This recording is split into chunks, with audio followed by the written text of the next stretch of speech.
नमस्कार, स्वागत है आपका। मैं हूं आपके साथ सुमित गुप्ता। आप देख रहे हैं राजस्थान सुपर 100 बुलेटिन की शुरुआत में बड़ी खबर जम्मू कश्मीर से। जम्मू कश्मीर में राजस्थान के 2 लाल शहीद हो गए। दौसा के पवन सिंह गुर्जर शहीद हो गए। यहाँ अलवर के राम अवतार भी शहीद हुए। आतंकियों से लोहा लेने के लिए लोग जा रहे थे, आतंकियों से मुकाबला करने के लिए जा रहे थे दोनों जवान। दौसा जिले के कंचनपुरा गाँव के रहने वाले थे शहीद पवन सिंह गुर्जर। जम्मू कश्मीर के शोपियां में मुठभेड़ चल रही थी। मोर्चे पर आर्मी वैन जा रही थी। ये आर्मी वैन रास्ते में दुर्घटनाग्रस्त हो गई। इसमें प्रदेश के 2 जवान शहीद हो गए। इसमें दौसा जिले के रहने वाले जवान पवन सिंह गुर्जर और अलवर के हवलदार राम अवतार शामिल हैं। सेना के जवान पवन महुआ उपखंड की तालचिड़ी ग्राम पंचायत के कंचनपुरा गांव के रहने वाले थे। अलवर के जवान हवलदार राम अवतार उजौली गांव कोटकासिम के रहने वाले थे। खबरों के मुताबिक दोनों जवान शोपियां में राष्ट्रीय राइफल 44 के चौगाम कैंप के पास चल रही मुठभेड़ में मोर्चा संभालने के लिए सेना की गाड़ी ले जा रहे थे। रास्ते में चालक वाहन से अपना नियंत्रण खो बैठा और वैन रोड से फिसल गई। हादसे के बाद घायल जवानों को तत्काल वहां के जिला हॉस्पिटल पहुंचाया गया, जहां कुल 3 जवानों को मृत घोषित कर दिया गया। इनमें से 2 राजस्थान के थे, जबकि तीसरा जवान हरियाणा का रहने वाला बताया जा रहा है।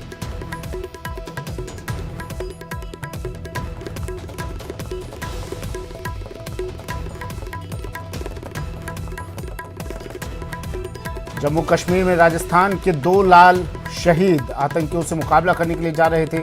जिस वैन में ये लोग जा रहे थे वो वैन दुर्घटनाग्रस्त हो गई और उसमें राजस्थान के 2 जवान अलवर के राम अवतार भी इसमें शामिल थे और दौसा का भी एक जवान इसमें शामिल था। राजस्थान के 2 लाल शहीद जम्मू कश्मीर में। दौसा के पवन सिंह गुर्जर भी शहीद। बड़ी खबर।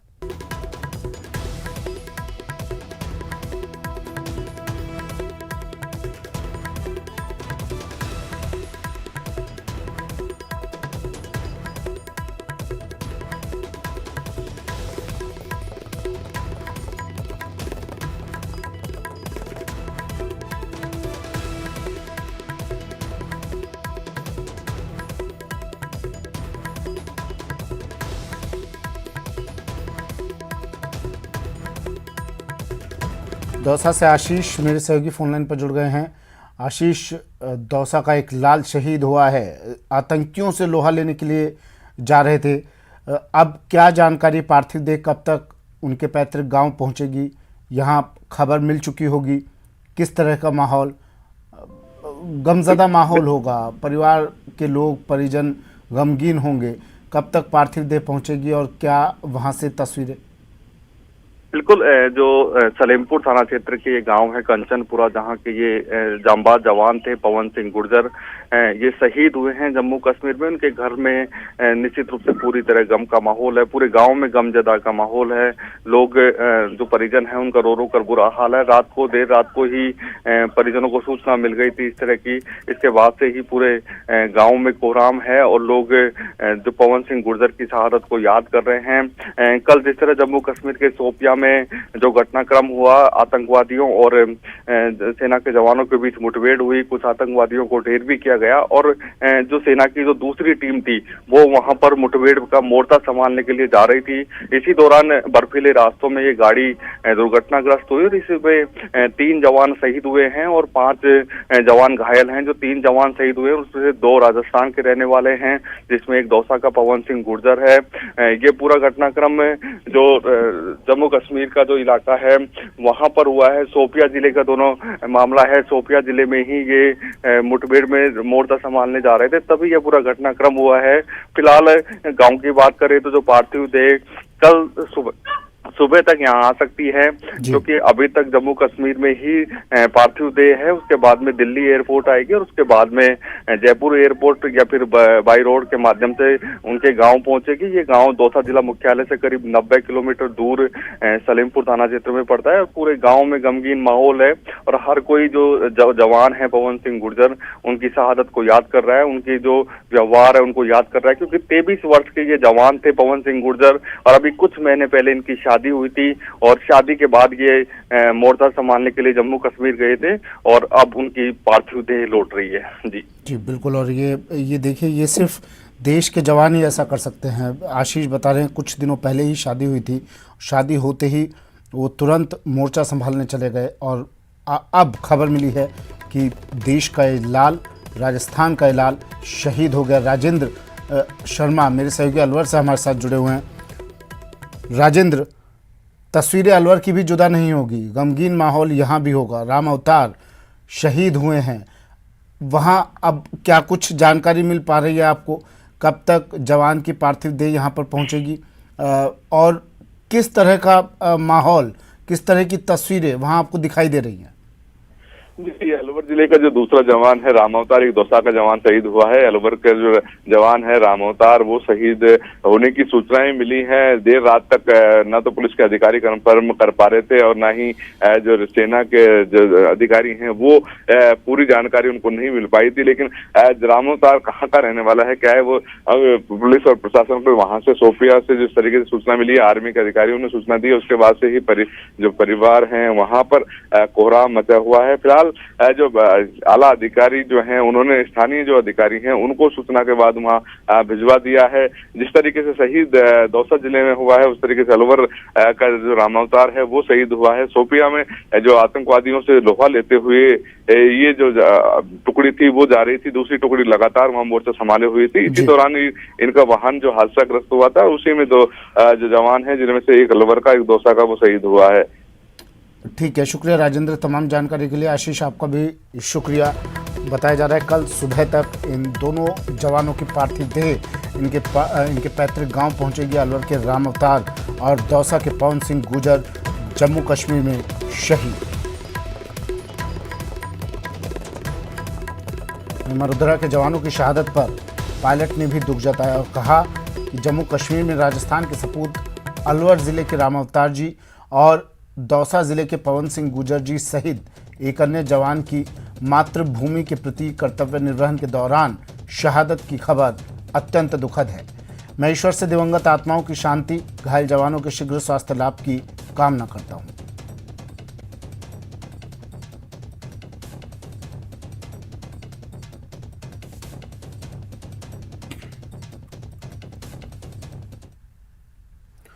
और अब बात कांग्रेस कमेटी द्वारा आयोजित आज़ादी की गौरव यात्रा की। यह यात्रा आज राजस्थान गुजरात बॉर्डर पर पहुंचेगी। बताया जा रहा है कि यात्रा के स्वागत के लिए मुख्यमंत्री अशोक गहलोत, कांग्रेस प्रदेश प्रभारी अजय माकन और पीसीसी चीफ गोविंद सिंह डोटासरा डूंगरपुर स्थित रतनपुर बॉर्डर पहुंचेंगे और आयोजित जनसभा को संबोधित करेंगे। आपको बता दें कि 6 अप्रैल को साबरमती स्थित गांधी आश्रम से शुरू हुई 1013 किलोमीटर की ये यात्रा राजस्थान में सबसे लंबा 707 किलोमीटर का रूट तय करेगी। साथ ही इस यात्रा के दौरान सेवादल कार्यकर्ता सरकार की फ्लैगशिप योजनाओं और बजट घोषणाओं की जानकारी भी जन जन तक पहुंचाएंगे।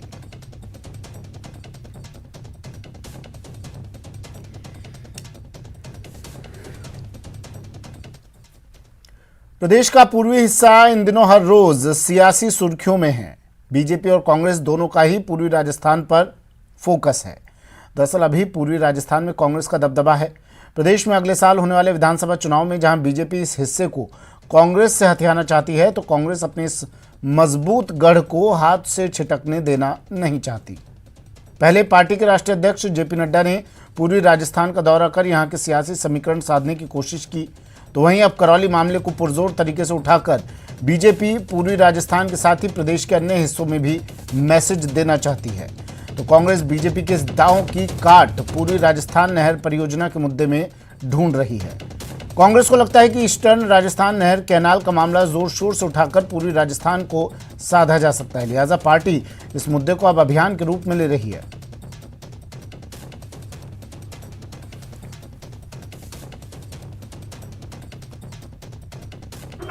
हम ये चाहते हैं कि ईस्टर्न कैनाल का पानी 13 जिलों के अंदर आए, क्योंकि उसकी आवश्यकता है। मैं अलवर का रहने वाला हूं, मैं जान रहा हूं कि हर वर्ष 1000 से ज्यादा सरकारी ट्यूबवेल सूख रहे हैं, 10,000 से ज्यादा किसान के ट्यूबवेल सूख रहे हैं। वो पीने के लिए पानी नहीं है, खेती की तो बात ही छोड़ दीजिए। रोजाना जाम लग रहे हैं, रोजाना धरने, रोजाना प्रदर्शन हो रहे हैं। सरकार इसके लिए योजना बनाए। हमने योजना बनाई हमारे समय में, वसुंधरा जी ने उसको बड़ा करते हुए ERCP प्रोजेक्ट बना दिया। इन्हीं की योजना है। हम तो कह रहे हैं आप इसको आगे कीजिए, इसको बढ़ाइए। नो डाउट वोट की खातिर पॉलिटिकल पार्टियों के लीडर्स कुछ भी कर सकते हैं, लेकिन वोट की खातिर ये तय कर लेना चाहिए, एक गांव में हिंदू, मुसलमान, सिख, ईसाई सब रहते हैं, हर जाति धर्म के लोग रहते हैं। यदि कोई भी पॉलिटिकल पार्टी वहाँ जाकर यदि माहौल बिगाड़ती है तो उसको हक ही नहीं है, ये तो संविधान के विपरीत है। तो संविधान में तय हो गया कि सबको बराबर का हक है, तो सबको बराबर का हक रहेगा। तो ऐसे में चाहे कांग्रेस हो चाहे बीजेपी हो, जो गलती करेगा उसके खिलाफ कार्रवाई होगी। मेरा ध्यान है कि इनकी भी मंशा शायद पानी लाना नहीं है, केवल इसमें राजनीति करनी है। इसलिए आप भी देखो, जब हमारे इन्होंने वहाँ के जल संसाधन मंत्री ने स्पष्ट कहा कि प्रधानमंत्री जी ने इस प्रकार की कोई घोषणा नहीं की, तो उस पर आ जाओ तथ्यों पे, की कि नहीं की उस पर बहस करो। उस पर बहस नहीं करेंगे, उसके चारों ओर घेरेंगे कि वो वहाँ से सांसद हैं चूँकि उनके लड़कियों को हराए, तथा दोनों ओर से जिस प्रकार का हो रहा है, मैं समझ वास्तव में होना ये चाहिए। आपको यदि कैनल का पानी इसको राष्ट्रीय परियोजना घोषित करवानी है तो निश्चित उस प्रतिवेदन पे आवेदन में आप आवेदन करो, प्रधानमंत्री से मिलो। आप इस मुद्दे पे प्रधानमंत्री से मिलने जाओ तो सही, आज तक आप गए ही नहीं। अब जब जाओगे नहीं, आप कहते हो घर बैठे हमारे पास आए, एक और तो गाली गलौज देते रहोगे प्रधानमंत्री को, और रात दिन बीजेपी को गाली गलौज देते रहोगे, और जाओगे भी नहीं और कह दोगे कि अभी तक राष्ट्रीय परियोजना घोषित नहीं की। ये तो कहीं न्याय संगत बात नहीं कही जा सकती। पानी पर पॉलिटिक्स जारी है। पानी की समस्या को लेकर मटका फोड़ आंदोलन भी आज किया जाएगा। किरोड़ी लाल मीणा के नेतृत्व में ये मटका फोड़ आंदोलन किया जाएगा। दौसा में वाटर ट्रेन उपलब्ध कराने की मांग को लेकर किरोड़ी लाल मीणा आंदोलन करेंगे। काफी लंबे समय से किरोड़ी लाल मीणा मांग कर रहे हैं। दौसा में पानी की सप्लाई सुचारू नहीं है, पानी की समस्या को लेकर यहाँ के लोग परेशान हैं और किरोड़ी लाल मीणा लगातार इस आवाज़ को, उन लोगों की आवाज़ को बुलंद कर रहे हैं। उन्होंने वाटर ट्रेन की मांग भी की थी और चेतावनी दी थी कि अगर जल्द इस समस्या का समाधान नहीं किया गया तो उग्र आंदोलन किया जाएगा। और अब मटका फोड़ आंदोलन, किरोड़ी लाल मीणा के नेतृत्व में ये आंदोलन होगा। दौसा में वाटर ट्रेन उपलब्ध कराने की मांग को लेकर ये आंदोलन।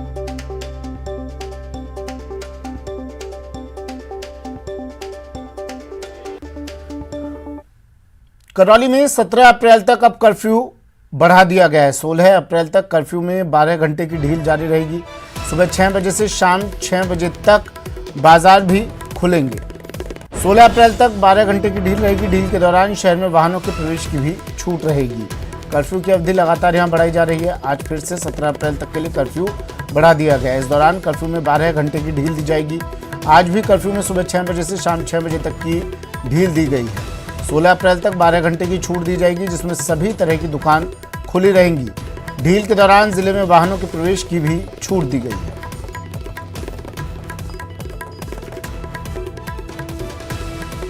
करौली में 17 अप्रैल यानी परसों तक, 2 दिन बाद तक ये कर्फ्यू अब बढ़ा दिया गया है। 16 अप्रैल तक कर्फ्यू में 12 घंटे की ढील रहेगी और उसके बाद पता चलेगा कि आगे कितना इस कर्फ्यू को बढ़ाया जाता है। समय सीमा कितनी ढील दी जाएगी, कम की जाएगी या बढ़ाई जाएगी या फिर कर्फ्यू हटा दिया जाएगा। लेकिन कल अभी राहत की बात यह है कि 12 घंटे छूट दी गई है। सुबह 6 बजे से शाम 6 बजे तक कर्फ्यू में ढील दी गई है। धर्मेंद्र मेरे सहयोगी हमारे साथ फोन लाइन पर जुड़ गए हैं। धर्मेंद्र, क्या अपडेट? देखिए, 12 घंटे की ढील आज से शुरू है, जो आज और कल 2 दिन 12 घंटे की ढील रहेगी। सुबह 6 से शाम 6 बजे तक बाजार खुलेंगे। इसमें सभी प्रकार की दुकानों को अनुमति किया गया है। इसके साथ ही बड़ी बात यह है कि इस ढील के दौरान जो वाहनों पर प्रवेश की पाबंदी थी, उनको भी वाहनों के प्रवेश की अनुमति दी गई है, जिससे लोगों को काफी राहत मिलेगी।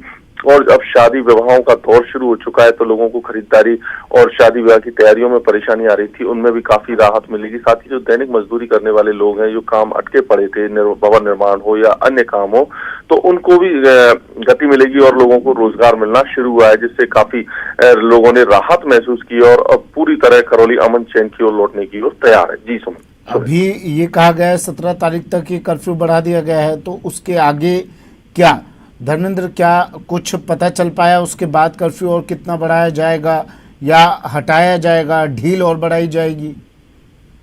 देखिए सुमित, अगर ढील की बात करें तो निश्चित तौर से यही है, अभी तक जब से ढील शुरू हुई उसके बाद किसी प्रकार की अप्रिय घटना सामने नहीं आई है, तो निश्चित तौर से अब ढील बढ़ने का दौर है और जल्द ही कर्फ्यू हटने की भी संभावना है।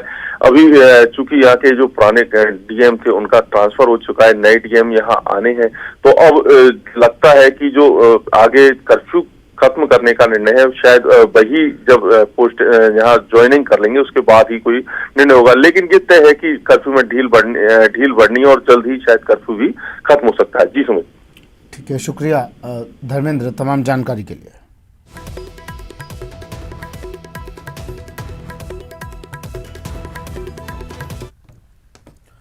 बढ़ते हैं अगली खबर की ओर। बहुचर्चित हिस्ट्री शीटर देवा गुजर मर्डर मामले में एक और वीडियो सामने आया है। मर्डर की वारदात को अंजाम देकर हथियारबंद बदमाशों के भागने का सीसीटीवी वीडियो अब सोशल मीडिया पर वायरल हो रहा है। पुलिस अधिकारियों ने इस वीडियो की पुष्टि करते हुए कहा कि वीडियो रावत भाटा के उसी दिन का है जिस दिन बदमाशों ने हत्या की वारदात को अंजाम दिया था। तस्वीरों में आप देख सकते हैं कि किस प्रकार हथियारबंद बदमाशों के इस वीडियो में कुल्हाड़ी, सरिया और पाइप लेकर भागते हुए नजर आ रहे हैं। देवा गुजर की हत्या के बाद सभी बदमाशों के भागते हुए का वीडियो अब सोशल मीडिया पर वायरल हो रहा है।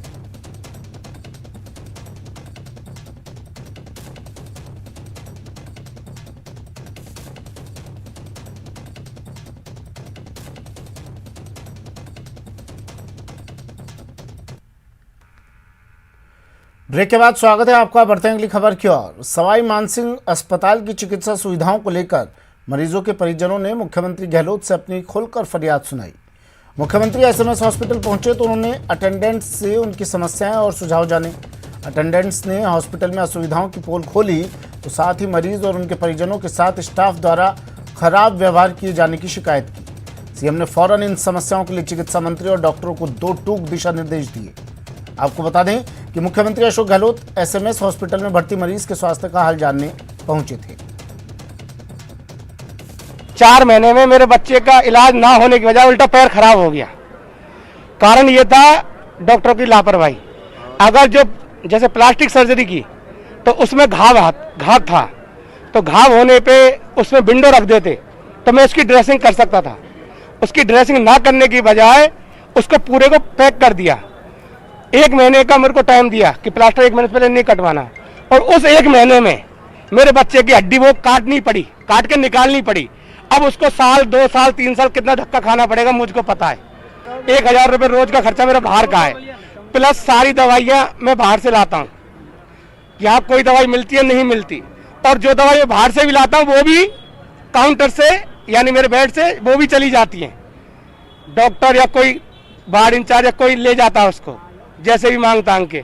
अब मैं कहाँ धीर रखूँ? मैं 10 रुपये सैकड़े या 5 रुपये सैकड़े में पैसे लाके मेरे बच्चे का इलाज करा रहा हूँ। मुझे 6, 7, 8 रोज हो गए तो क्या होता है कि उधर लेटरिन बाथरूम में घुसे नहीं जाए। कितनी गंदी। अमन की ओर लौटते करौली में कर्फ्यू जारी है तो सियासत भी करौली छोड़ने का नाम नहीं ले रही।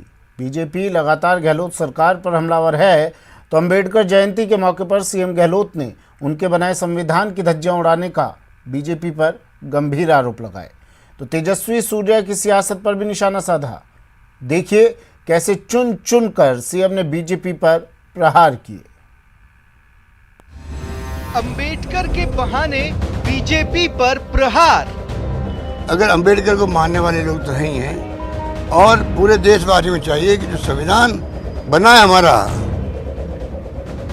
उसको पूरे दुनिया उसको सम्मान की दृष्टि से देखती है। हमारे संविधान की जो मूल भावना है पूरी दुनिया के सब मुल्क उसकी कद्र करते हैं, और ये उसकी धज्जियां उड़ा रहे हैं। खाली दिखावा के लिए अमेरिका का नाम लेते हैं। सीएम गहलोत का बीजेपी पर तंज। तेजस्वी सूर्या, नाम तो तेजस्वी सूर्या, और यहाँ पर आप देखिए किस काम के लिए आए, आप बताइए।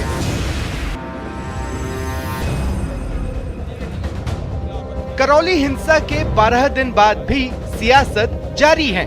बीजेपी लगातार करौली हिंसा को लेकर सीएम गहलोत को घेरने की कोशिश कर रही है तो सीएम ने बाबा साहेब भीमराव अंबेडकर की जयंती के मौके पर बीजेपी पर करारा तंज कसा। सीएम बोले कि बीजेपी का बाबा साहेब अंबेडकर समेत किसी भी महापुरुष के आदर्शों पर भरोसा नहीं है। बीजेपी तो सिर्फ उनका राजनीतिक इस्तेमाल करना जानती है।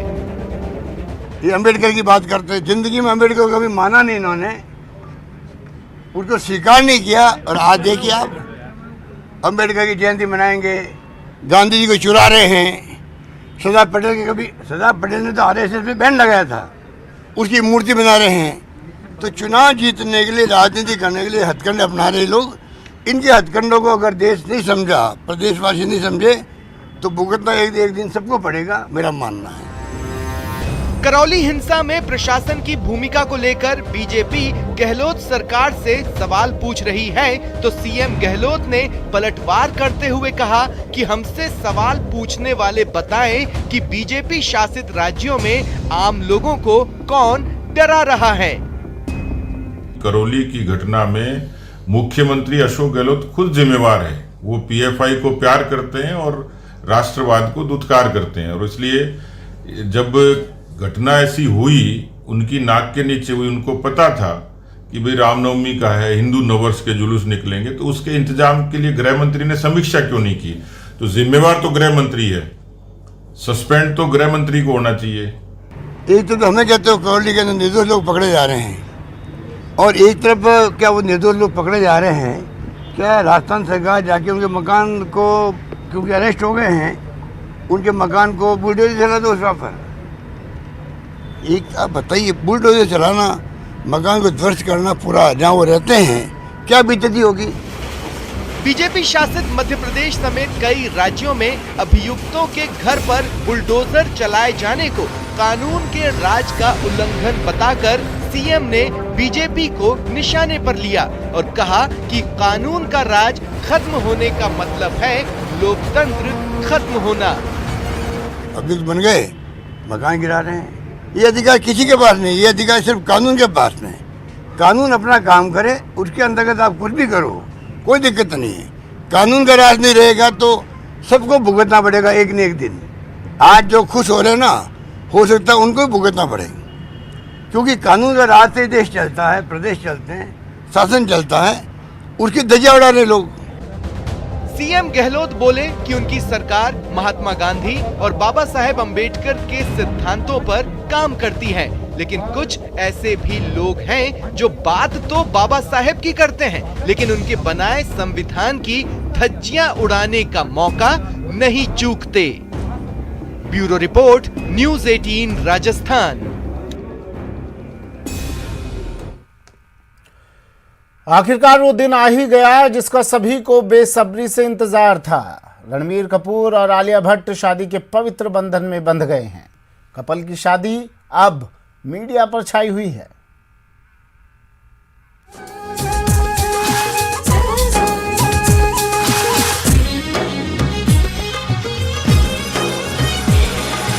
कपूर खानदान में एक और खूबसूरत चेहरे की एंट्री हो गई है।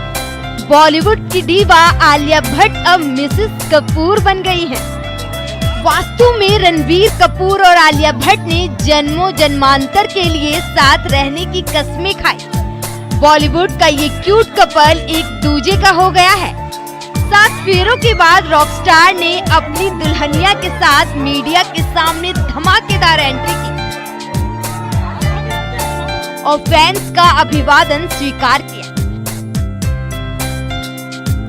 इसके बाद रणबीर ने आलिया को गोद में उठाकर अपने बेशुमार प्यार का इजहार किया।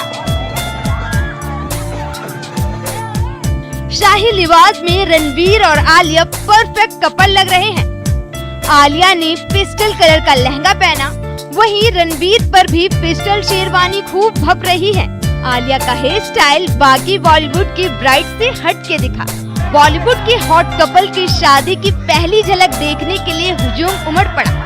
वहीं सोशल मीडिया पर भी रॉकस्टार और डीवा को शुभकामनाएं भेजी जा रही हैं।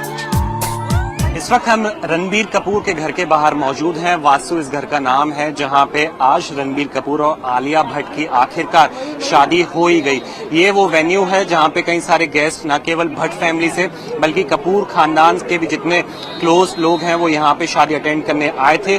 शादी अब हो चुकी है फाइनली। ये जो कपल है वो ऑफिशियल मैरिड है और यहाँ पे एक पब्लिक अपीयरेंस के लिए, मीडिया के लिए रणबीर कपूर और आलिया भट्ट तकरीबन 60 सेकंड के लिए यानी कि 1 मिनट के लिए वो यहाँ पे रुके, अपना लुक दिया, क्योंकि सुबह से ही न जाने कितने मीडिया वाले, कितने पेपराजी मुंबई में और साथ ही फैंस भी यहाँ पे एक ग्लिम्स देखने के लिए रुके हुए थे कि एक झलक दोनों एक्टर्स की देखने को मिल जाए। शादी के बाद बहुत ही प्यारा ये जोड़ा लग रहा था और फाइनली सबको संतुष्टि हुई जब उन्होंने रणबीर कपूर और आलिया भट्ट को एक साथ देखा। कई सारे लोग यहाँ पे आए हुए हैं, जैसा कि आप तस्वीरों में देख सकते हैं कि न केवल मीडिया वाले यहाँ मौजूद थे बल्कि काफी सारे फैंस भी यहाँ पे आए थे जो न केवल मुंबई शहर से ताल्लुक रखते हैं बल्कि दूर दिल्ली से भी 2 घंटे दूरी है, अगर फ्लाइट से देखा जाए तो वहां से भी यहाँ पे लोग आए हैं केवल एक झलक देखने के लिए। इसी के साथ अगर घर के बाहर डेकोरेशन की बात की जाए तो ये पाली हिल का इलाका है मुंबई में और ये देख सकते हैं पूरा इसको सजाया गया है, पूरी तरीके से इसको लाइटिंग से भर दिया गया है क्योंकि आज का दिन बहुत ही महत्वपूर्ण था रणबीर कपूर, आलिया भट्ट और उनकी फैमिली के लिए। Nikhil Lakhwani for network 18। और बड़ी खबर आ रही है जोधपुर से। जोधपुर में भीषण सड़क हादसा हुआ है। सड़क हादसे में 6 लोगों की मौत हो गई, 3 लोग घायल हुए। ट्रक और बोलेरो की भीषण भिड़ंत, 6 की मौत। मौके पर ही 6 लोगों की मौत हो गई। 2 गंभीर घायलों को जोधपुर रेफर कर दिया गया है। एक घायल का इलाज बिलाड़ा में चल रहा है। बोलेरो में सवार सभी लोग चूरू जिले के निवासी बताए जा रहे हैं। बड़ी खबर टीवी स्क्रीन पर। जोधपुर से 2 गंभीर घायलों को रेफर किया है। 6 लोगों की मौत सड़क हादसे में। एक घायल का बिलाड़ा में इलाज, बिलाड़ा रेफर किया गया है। बिलाड़ा में इलाज चल रहा है एक घायल का।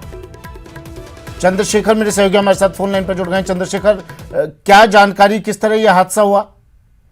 देखिए सुमित, एक बार फिर जोधपुर के बिलाड़ा क्षेत्र में जो है स्पीड का कहर देखने को मिला। एक तेज स्पीड से लापरवाही से जा रही बोलेरो, जो बंद बॉडी बोलेरो थी, वो एक ट्रक में पीछे से जाकर घुसी है। चूंकि ड्राइवर ने बैलेंस खो दिया था और तेज स्पीड में गाड़ी थी तो आगे चल रही ट्रक के अंदर जो है बोलेरो घुस गई और इस टक्कर में बोलेरो के लगभग पूरे परकच्चे उड़ गए। इसमें सवार 9 व्यक्तियों में से 6 की मौके पर मौत हो गई। 2 गंभीर घायल थे जिन्हें अस्पताल जोधपुर रेफर किया गया, मथुरा दास माथुर अस्पताल। वहीं पर एक गंभीर जो एक घायल है उसका जो है बिलाड़ा की राजकीय चिकित्सालय में इलाज चल रहा है। सबसे बड़ी बात की ये इतनी तेज गति से गाड़ी थी कि आगे चल रही ट्रक को दिखने के बाद भी जो है ड्राइवर जो है अपना गाड़ी को बचा नहीं सका और पीछे से जाकर उस ट्रक के अंदर घुस गया था। मौके पर सूचना मिलने के बाद बिलाड़ा थाना पुलिस पहुंची और घायलों को जो है अस्पताल ले गए, जहां पर जो 2 गंभीर थे उनको जोधपुर रेफर किया गया है। उनकी स्थिति जो है गंभीर बताई जा रही है। वहीं 6 लोगों की मौत हो चुकी है। जी सुमित। ठीक है, शुक्रिया चंद्रशेखर तमाम जानकारी के लिए। 6 लोगों की मौत, कई लोग घायल हैं जिन्हें अस्पताल में भर्ती करवा दिया गया है। बेकाबू रफ्तार का कहर।